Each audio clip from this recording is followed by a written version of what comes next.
currency exchange. So when we're looking at currencies or the money in different countries, they use different types of currency, and we need to be able to equate that if we are using money in one country and wanting to change it back when we get back to our own country, or if we are taking our own money and we're wanting to use it in the other country and change it. So currency exchange, exchange rates are very important, and they change on a day-to-day basis. So I had a little look up this one today. So currently $1 Australian dollar is worth 98.14 Japanese yen. So that's a little symbol for yen there.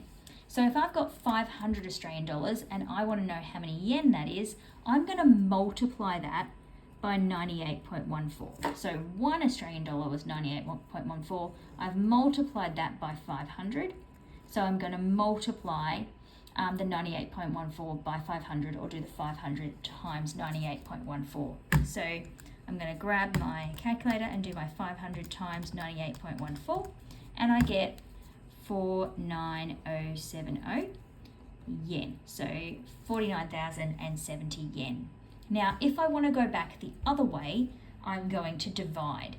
Now, to show you why I divide, I would say I've got my 98.14 has become 1,000. So I want to know what it has been multiplied by. So if I do 1,000 divided by 98.14, I can see that I have multiplied the 98.14 by 10.189. So if I do 98.14 and I multiply it by that number, I will get my 1,000.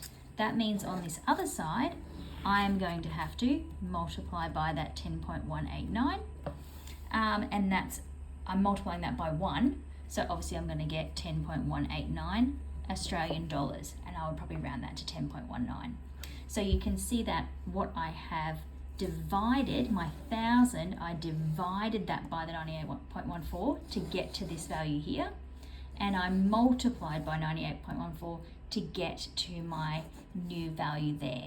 So you can either remember that multiplying and dividing bit, or you can set it up like a bit of a ratio there and work out it based on working it through logically that way as well.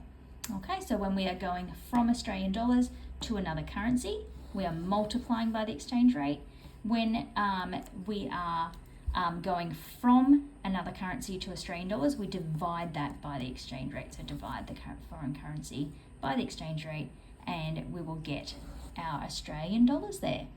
Hopefully that helps with your currency exchange.